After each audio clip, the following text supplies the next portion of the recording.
मैं लोगों से कहता हूं, हर बार कहता हूं, तुम्हारे घर में रात्रि भोजन होता है, 5 लोग खाते हैं, 7 लोग खाते हैं, तुम भी खाते हो, खाओ, क्योंकि मेरे कहने से तुम रात्रि भोजन का त्याग नहीं करोगे।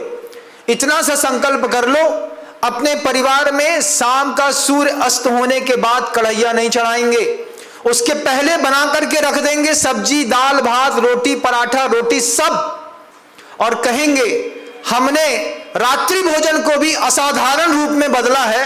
हमारे घर के अंदर रात में बिना बनाए रात में खा करके काम चलाते हैं। इसको भी आज की डेट में मैं धर्म मान लूंगा, है नहीं, मान लूंगा। आप इसमें भी आगे आ गए तो किचन में इतने में असाधारण बनो कि मंदिर आऊंगा तो मांस से लिपटी हुई साड़ी पहन करके, धोती दुपट्टा पहन करके नहीं आऊंगा। क्या करूंगा? हथकरघा का धोती दुपट्टा, हथकरघा की साड़ी जिसमें मटन टैलो नहीं डाली जाती, साइजनिंग नहीं करी जाती, उसको पहन करके मंदिर आऊंगी। तुम मंदिर आओगी, तुम्हारी साड़ी भगवान की पूजा में असाधारण भक्ति का परिचय देगी। अभी तो फैंसी ड्रेस कंपटीशन मंदिर में ही क्रिएट किए जाते हैं महाराज। 25,000 की साड़ी है, मंदिर पहन करके नहीं गए, किसी ने देखी नहीं तो 25,000 बर्बाद हो जाएंगे।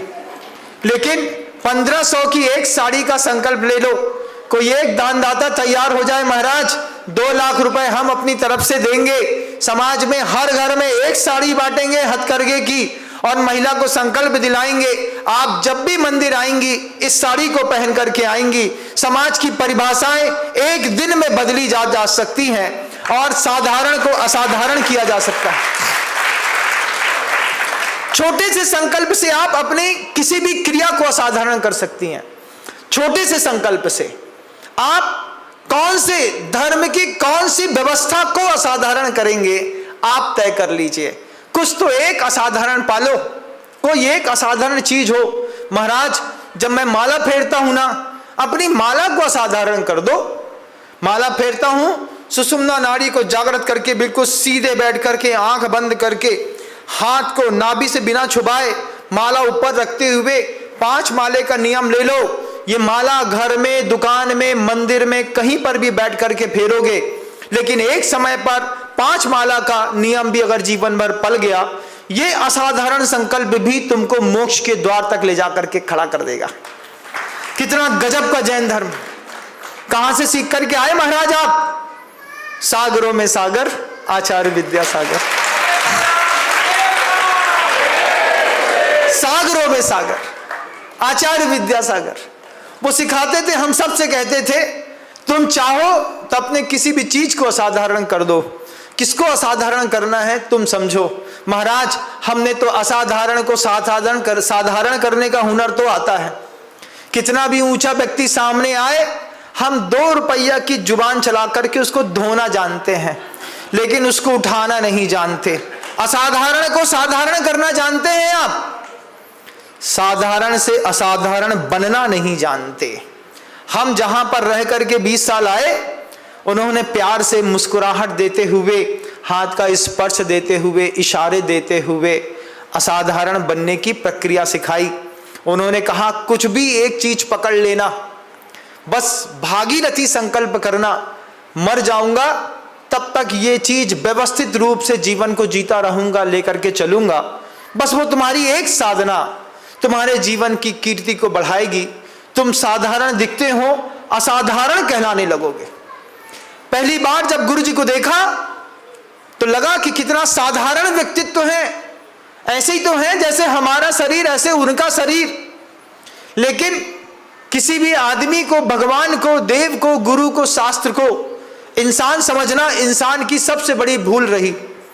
जो आप कभी कर नहीं सकते वो काम गुरुवर अपने शरीर से 24 घंटे प्रयोग में लेते थे। साथ में रहकर के पता चला कितने असाधारण व्यक्तित्व हैं। उनकी करुणा असाधारण, असाधारण करुणा के धारी, सागरों में सागर, आचार्य विद्यासागर। असाधारण करुणा के धारी। नेमावर में छोटे से कमरे के अंदर बैठे एक कैदी 14 साल की जेल काट करके आया, जैन समाज का था। वहां पे क्षमा और प्रायश्चित मांगने लगा। उसके माफी मांगने पर उनका चिंतन चला गया तिहाड़ जेल पे ऐसे 7,000 से ऊपर कैदी बंद हैं। चिंतन गया छोटे से कमरे में बैठ करके कि उनका भी परिवार होगा, उनकी भी महिलाएं होंगी, उनके भी बच्चे होंगे, कैसे वो महिला काम करती होगी। क्रोध तो अंतर्मुहूर्त के लिए आता है, लेकिन सजा जो होती है लंबी, क्या वो कहते हैं, लम्हों ने खता की और सदियों ने सजा पाई है। तो लम्हों में खता होती है और सजा जब सदियों को मिलती है। महापुरुष का चिंतन गया, हथकरघा तिहाड़ जेल में जाकर के हथकरघा खुलवाए। 400 हथकरघा आज चल रहे हैं। वहां पर एक जो 14 साल की 20 साल की उम्र कैद की सजा काटने वाला जो अपराधी है, हर महीने 40,000 रुपए उस हथकरघे से अपने परिवार को भेज रहा है। इधर पे हम अपने पाप की सजा काट रहे हैं, लेकिन हमारे साथ में रहने वाले पाप की सजा ना काटें। उनके बारे में सोच करके ब्रह्मचारी ब्रह्मचारिणियों को भेज करके वहां पर हथकरघा खुलवाया और दया की परिभाषा लिखी। क्या गजब का चिंतन हो सकता है। दया को असाधारण दया में बदला, सागरों में सागर, आचार्य विद्यासागर। जय हिंद दोस्तों, अगर आपको मेरी वीडियो अच्छी लगती है तो प्लीज़ मेरे चैनल को लाइक शेयर सब्सक्राइब करिए और इसी तरह से अपना प्यार देते रहिए। धन्यवाद।